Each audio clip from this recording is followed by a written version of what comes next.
जापानी ने लिखा, स्वामी जी आप जापान आए थे, आपने जापान में समर्पण ध्यान की पद्धति सिखाई, आपके साथ मैंने ध्यान किया, ध्यान बहुत अच्छा लगा, लेकिन अब मैं घर पे ध्यान करने का प्रयास करता हूँ, ध्यान करने के प्रयत्न करता हूँ, 5-5 घंटे प्रयत्न करता हूँ, फिर भी ध्यान नहीं लगता है, तो क्या करूँ? मैंने उसको ईमेल भेजा। अभी हाल ही में गुरु पूर्णिमा का कार्यक्रम हुआ था। गुरु पूर्णिमा के कार्यक्रम में इंग्लैंड से 80 अंग्रेज शामिल हुए थे, और जब रात को सारे गुजराती साधक गरबा कर रहे थे, तो ये 80 अंग्रेज भी उस गरबे में शामिल हो गए। वो पैर फेंक रहे थे, ये पैर फेंक रहे थे, वो हाथ फेंक रहे थे, वो हाथ फेंक रहे थे, मतलब जैसा वो एक्शन कर रहे थे वैसे ये भी एक्शन कर रहे थे, उनमें शामिल हो गए। जबकि बाप जन्म में कभी गरबा देखा भी नहीं था, गरबा सुना भी नहीं था, लेकिन 80 लोग उसमें शामिल हो गए, और जैसे ही शामिल हो गए गरबे का आनंद वो अंग्रेजों ने भी उठाया। तो तू ध्यान करने का प्रयास कर रहा है, ध्यान करने का प्रयत्न कर रहा है, यही गलती कर रहा है। ध्यान करने का प्रयास मत करे, ध्यान करने का प्रयत्न मत करे, क्योंकि जब तू प्रयत्न करेगा तो तेरा अस्तित्व अलग हो जाएगा। तू प्रयत्न कर रहा है तो तू उसमें शामिल हो जा, ध्यान में शामिल हो जा। जैसे ध्यान में शामिल हो जाएगा, ध्यान लगना चालू हो जाएगा। ध्यान यानी प्रकृति में मर्ज हुए, प्रकृति प्रदत्त, प्रकृति से जुड़े हुए लोगों के समूह के साथ अपने आप को जोड़ लेना ध्यान है।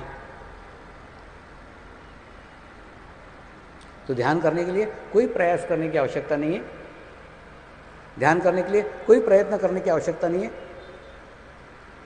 सिर्फ अपने अस्तित्व को शून्य करने की आवश्यकता है, अपने विचारों को शून्य करने की आवश्यकता है, अपने ज्ञान को शून्य करने की आवश्यकता है। तो इतना शून्य करने में अगर आप सफल हो जाते हो तो ध्यान स्वयं ही लगना शुरू हो जाता है। आपने कई बार शादियों में देखा होगा, शादी में किचन अलग रहता है, खाना बनाने वाले लोग अलग रहते हैं, वो अंदर चुपचाप खाना बनाते रहते हैं, वो किसी को भी नहीं दिखते, और बाहर आपको सर्व करने वाले, आपको परोसने वाले वेटर अलग दिखते हैं। वो अपना अलग ड्रेस पहन के, अच्छे कपड़े पहन के, अच्छे से अच्छे तरीके से सफाई के साथ अच्छी सेवा देते हुए आपको खाना परोसते रहते हैं। आपको परोसने वाले दिखते हैं, खाना बनाने वाले नहीं दिखते। ठीक इसी प्रकार से मैं वेटर हूँ, खाना परोसने वाला हूँ, मैं आपको दिख रहा हूँ, मैं परोस रहा हूँ, लेकिन वास्तव में मैं सिर्फ परोस रहा हूँ, खाना मैंने नहीं बनाया है। खाना बनाने वाले अलग बैठे हुए किचन में, तो मेरे गुरुजी हिमालय में बैठ के खाना बना रहे हैं, मैं खाना परोस रहा हूँ। तो खाना अगर 8 दिन में आपको अच्छा लगे तो उनको धन्यवाद दीजिए। मैं सिर्फ एक वेटर मात्र हूँ, एक निमित्त मात्र हूँ, एक माध्यम मात्र हूँ। माध्यम की भी अपनी अलग मजबूरियाँ हैं। माध्यम सिर्फ माध्यम रहता है,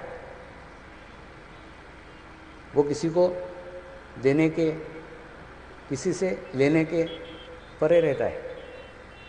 वो किसी को चाहे तो भी नहीं दे सकता, और किसी को नहीं चाहते हुए भी नहीं रोक सकता, कुछ नहीं कर सकता वो। तो कल्पना कीजिए कि एक पानी की टंकी है, और पानी की टंकी से एक पाइप लगा हुआ है, पाइप निर्जीव है, पाइप में पानी नहीं है, टंकी में पानी है। तो परमात्मा यानी वो पानी और पाइप यानी मैं। और जब आप पाइप को मुंह लगाते हो, सक करते हो, खींचते हो पाइप से, तो ऑटोमेटिकली टंकी में से पानी पाइप के माध्यम से आपको मिलता है। लेकिन आप पाइप को कितनी भी विनती करो, आप पाइप के सामने कितने भी गिड़गिड़ाओ, आप पाइप को कितने भी प्रार्थना करो, तो भी पाइप स्वयं होके आपको कुछ नहीं दे सकता है। ये पाइप की मजबूरियां हैं। ठीक उसी प्रकार से मैं खूब चाहूं कि आपको अच्छी अनुभूतियां हो, मैं खूब चाहूं कि आपको अच्छी स्थिति प्राप्त हो जाए, आपको अच्छा ध्यान लग जाए, मैं खूब चाहूं तो भी मैं कुछ नहीं कर सकता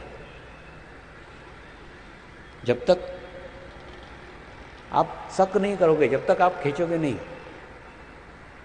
इसीलिए राम भाई ने आपको प्रार्थना की कि आप इच्छा करो, आप जितनी इच्छा करोगे, पाइप चाहे न चाहे उससे मिलता ही चला जाएगा। कोई अस्तित्व ही नहीं है पाइप का, पाइप शून्य है। तो आप खूब इच्छा करो तो आपको अलग अलग अनुभूतियां होती चली जाएगी। फिर आप कहोगे प्राणायाम करने का नहीं है, आसन करने के नहीं है, एक्सरसाइज करने के नहीं है, कुछ भी तो हमको करने का नहीं, तो हमको क्या करने का है? हमारा रोल क्या है? हम क्या करेंगे? यहाँ के 8 दिन क्या करने वाले हैं? 8 दिन में आपको सिर्फ 2 काम करने के। पहला काम आपके शरीर को सिर्फ यहाँ पे लाने का है। पहला काम कुछ नहीं करने का, सिर्फ शरीर को यहाँ पे लाने का है और शरीर के साथ साथ बालक बनने का, ग्रहण करने का भाव लाने का है। शरीर से आइए, क्योंकि सिर्फ शरीर ही लाने का है, बाकी तो कुछ करने का ही नहीं। लेकिन शरीर बालक का शरीर होना चाहिए, छोटे बच्चे का शरीर होना चाहिए, इनोसेंट शरीर होना चाहिए, ग्रहण करने की खूब क्षमता के साथ शरीर होना चाहिए। ऐसा अगर करने में आप सफल हो जाते हो तो ये 8 दिन आपके जीवन में आध्यात्मिक क्रांति के दिन साबित सिद्ध होंगे। लेकिन उसके लिए मैंने जितना बताया सिर्फ उतना ही करने का है। दूसरा, अभी तक जीवन में आपने जो कुछ पढ़ा, जो कुछ सुना, जो पुस्तकें पढ़ी, वो सब पुस्तकों का ज्ञान 8 दिनों तक पूर्णतः छोड़ के आने का है।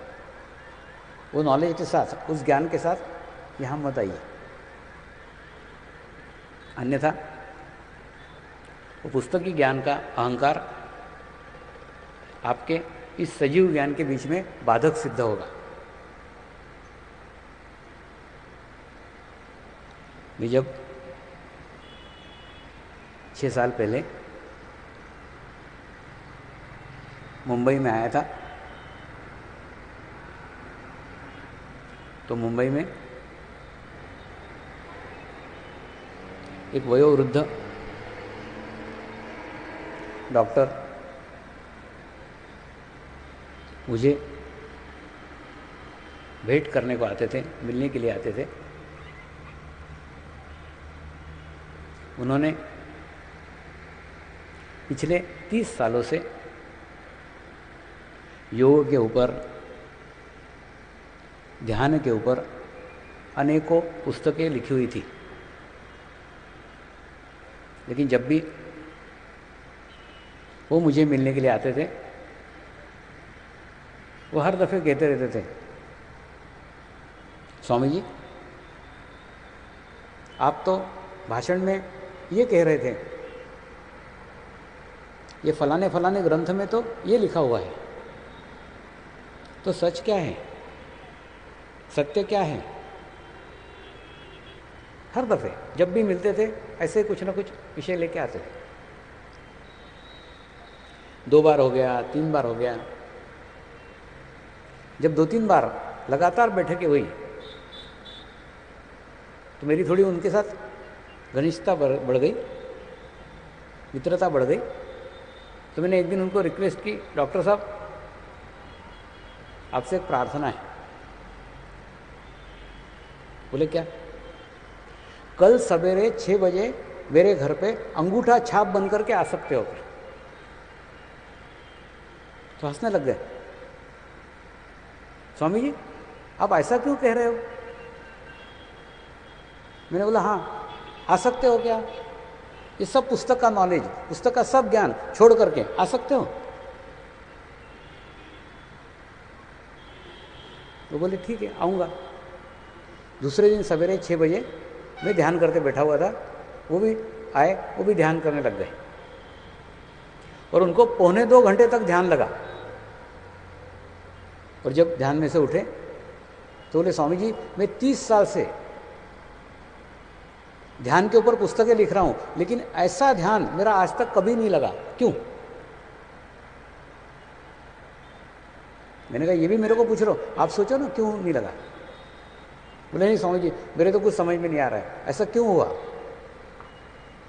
मैंने उनको बताया, अरे बाबा तुम गाड़ी लेकर के आते हो, कार से आते हो, कार सहित मेरे घर में थोड़ी घुस जाते, कार बाहर खड़ी करते हो और धीरे धीरे पैदल पैदल घर में आते हो। ठीक उसी प्रकार से ये पुस्तकों का निर्जीव ज्ञान तुमको परमात्मा तक पहुंचा सकता है, परमात्मा की अनुभूति कभी नहीं करा सकता, क्योंकि पुस्तकें निर्जीव है, तुम सजीव हो। एक निर्जीव सजीव को ज्ञान कैसे करा सकता है? हो ही नहीं सकता, अनुभूति कभी नहीं हो सकती। हाँ वहां तक पहुंचा देगा। तो आज तुम अंगूठा छाप बन करके आए, आज सारा पुस्तकों का ज्ञान छोड़ करके आए, और पुस्तकों का ज्ञान छोड़ के आने के कारण आज आपको अनुभूति प्राप्त हुई, आज आपको स्वयं ही ध्यान लग गया। तो ठीक इसी प्रकार से आप भी आपका पुस्तक का सब ज्ञान छोड़ करके आओ। 8 दिन कोई नॉलेज मत लेके आओ और यहाँ कोई टैली मत करो, स्वामी जी क्या कह रहे हैं उसमें क्या लिखा, कुछ नहीं। जिस प्रकार से हमको कोई बीमारी हो जाती है और हम 4 डॉक्टरों से दवाइयाँ लेते हैं, और जब 4 डॉक्टरों से दवाइयाँ लेने के बाद भी हमारी बीमारी ठीक नहीं होती तो हम 5वें डॉक्टर के पास जाते हैं, और जब 5वें डॉक्टर के पास जाते हैं तो चारों डॉक्टरों ने दी हुई दवाइयाँ लेकर नहीं जाते, 5वें डॉक्टर के पास फिर से शुरुआत होती है। फिर वो जांचता है, वो सब रिपोर्ट निकालता है, फिर आपको गोलियाँ दवाइयाँ देता है, तो वो अपनी अलग गोलियाँ देता है, अपनी रिपोर्ट अलग बनाता है। तो हम सिर्फ उसी समय उसके ही गोलियाँ लेते हैं, बाकी की गोलियाँ उसमें मिक्स नहीं करते। ठीक इसी प्रकार से आपको भी जो नॉलेज है, जो ज्ञान है, वो 8 दिनों तक बाहर रख के, बाजू में रख के इस ज्ञान को ग्रहण करो। ये भी एक ध्यान की पद्धति है, इस पद्धति को अवलंब करके देखो। 8 दिन सीख करके देखो, सीखते समय दूसरी पद्धतियां उसमें मिलाओ मत। सीखने के बाद फिर टैली करो, आपको कौन सी सूट कर रही है। दूसरा, मैंने जीवन में एक अक्षर भी पढ़ा हुआ नहीं है, एकदम अनपढ़ गंवार जंगली आदमी हूं, इसलिए कोई भी पुस्तक का ज्ञान, श्लोक, मंत्र कुछ नहीं बोलूंगा, क्योंकि कुछ आता ही नहीं, पढ़ा ही नहीं। 8 दिनों तक सिर्फ मैं मेरे जीवन के 40 साल के एक्सपीरियंस, अनुभव, वही आपको शेयर करूंगा, वही बताऊंगा, और उसी के अंदर आपके सब प्रश्नों के उत्तर मिल जाएंगे।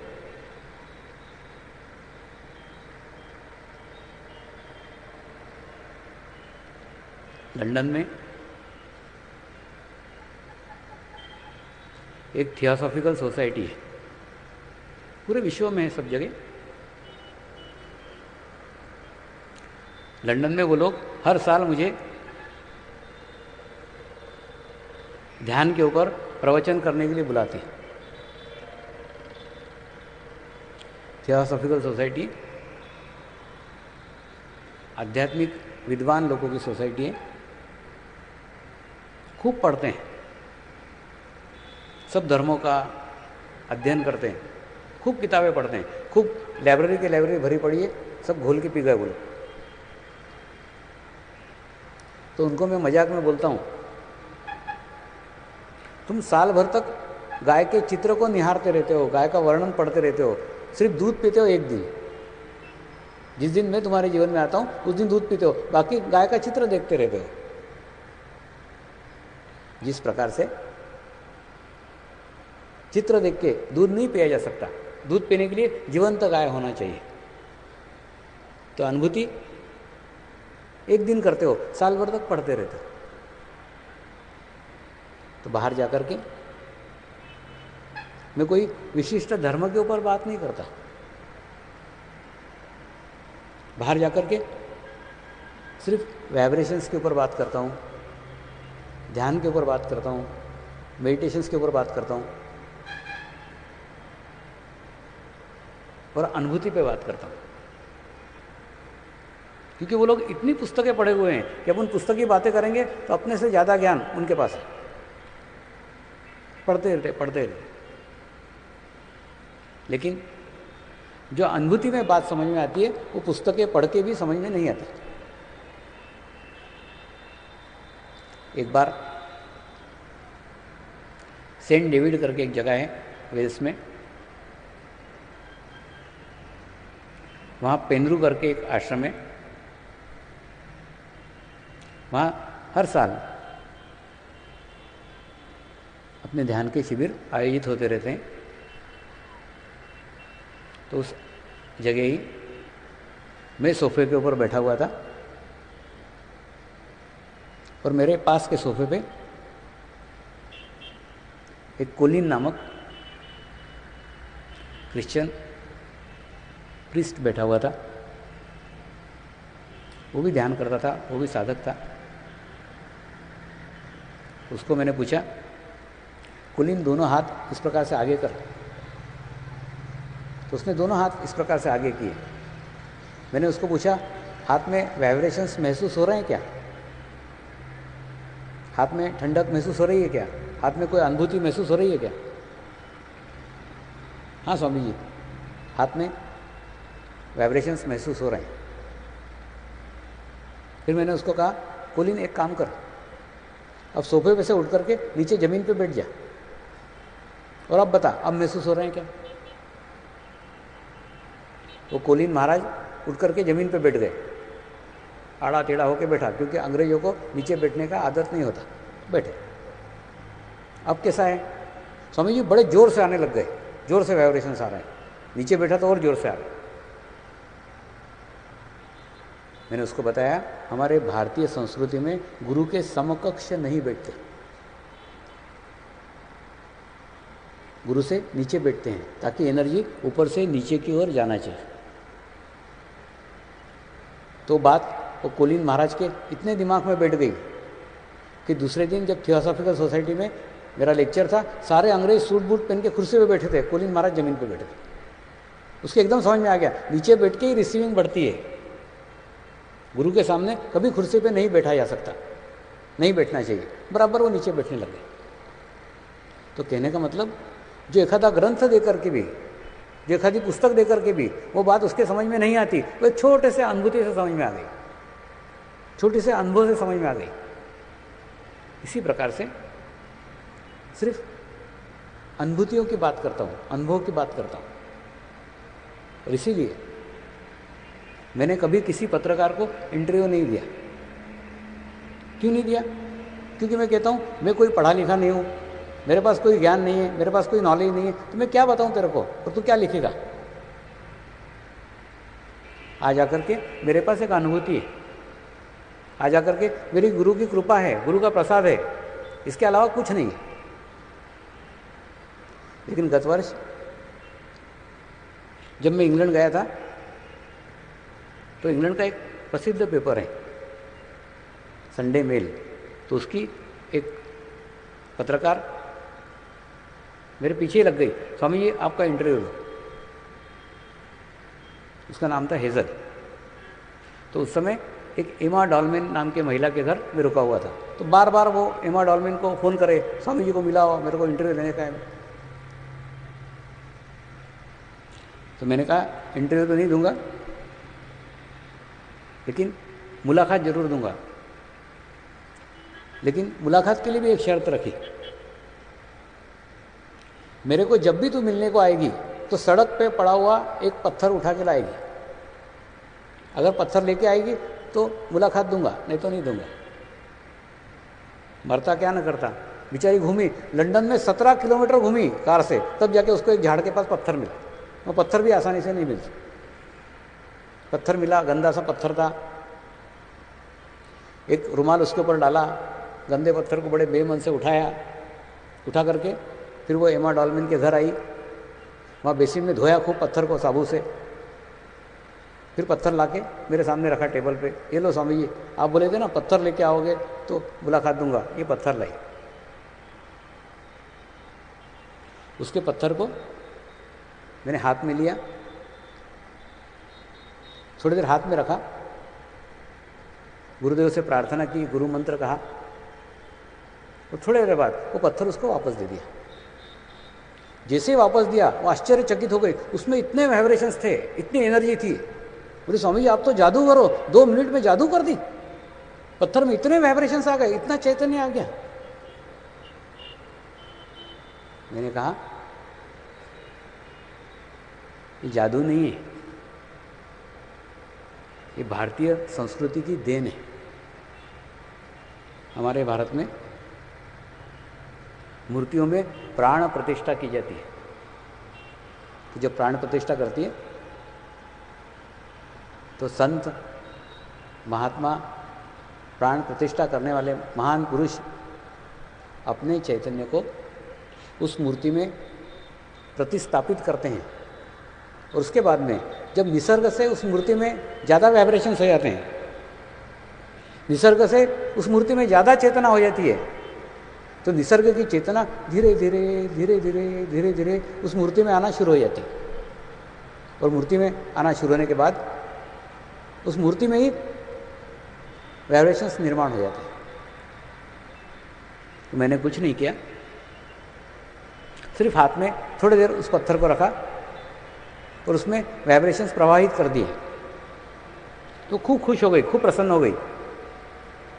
उसने अपने पुस्तक में लिखा है कि जब मैंने स्वामी जी को दिया तो गंदा सड़क पे पड़ा हुआ पत्थर था, और जब स्वामी जी ने मुझे दिया तो मेरे लिए वो हीरे से भी ज़्यादा कीमती था। तो कहने का मतलब भारतीय संस्कृति में चैतन्य के ऊपर कार्य हुआ है, चैतन्य के ऊपर साधना हुई है। कुछ नई बातें आपको नहीं कहने के लिए आया हूं, जो कुछ हो चुका है उसी को फिर से याद दिला रहा हूं। और ये कभी मत समझिए कि ये तो पहले होता था, प्राचीन काल में होता था, आज नहीं हो सकता, आज तो दुनिया कितनी खराब है, दुनिया कितनी बुरी है, आदमी कितना भ्रष्ट हो गया है। ऐसा नकारात्मक बिल्कुल मत सोचिए। आज भी ये सब कुछ संभव है, आज भी ये सब कुछ हो सकता है, सिर्फ आपको शुद्ध इच्छा करने की आवश्यकता है। जैसे आप शुद्ध इच्छा करोगे, उस मार्ग के पथिक आपके जीवन में निश्चित रूप से आएंगे ही।